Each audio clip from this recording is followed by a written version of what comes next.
రాష్ట్ర ప్రభుత్వ పథకాల్లో మాజీ ముఖ్యమంత్రి ఫోటోలు, రాజకీయ నేతల పేర్లు ఉపయోగించకూడదంటూ మద్రాస్ హైకోర్టు ఉత్తర్వులు జారీ.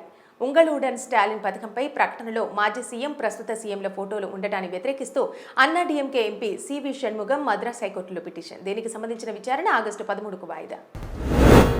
కీలకమైన సన్నద్ధతకు చేరుకున్న NASA ISRO synthetic aperture radar ఉపగ్రహం క్షుణ్ణంగా పరిశీలించనున్న ఉపగ్రహంలోని వివిధ వ్యవస్థలు, పరికరాలు పూర్తి స్థాయిలో భూ పరిశీలనకు ఉపగ్రహాన్ని సన్నద్ధం చేయడమే దీని ఉద్దేశమని శాస్త్రవేత్తలు వెల్లడి.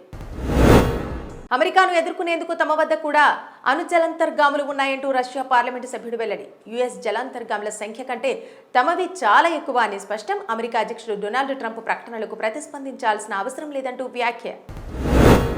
వీడియో గేమ్స్ ఆడుతున్నప్పుడు ఎదుటివారితో సంభాషించడానికి వీలు కల్పించే ప్లాట్ఫామ్స్ ను తీవ్రవాద బృందాలు ఉపయోగించుకుంటున్నాయని బ్రిటిష్ పరిశోధకులు వెల్లడి. ఈ బృందాలు స్త్రీ ద్వేషాన్ని, జాతి అహంకారాన్ని, ఇతరత్రా వాటికి ఆకర్షితులయ్యే యువతను తమ వైపు తిప్పుకుంటున్నట్టు వివరణ.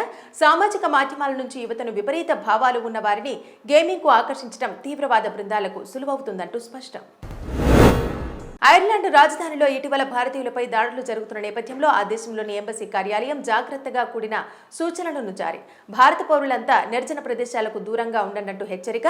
ఈ విషయంలో ఐర్లాండ్ సంబంధిత అధికారులతో సంప్రదింపులు జరుపుతున్నామంటూ సూచన.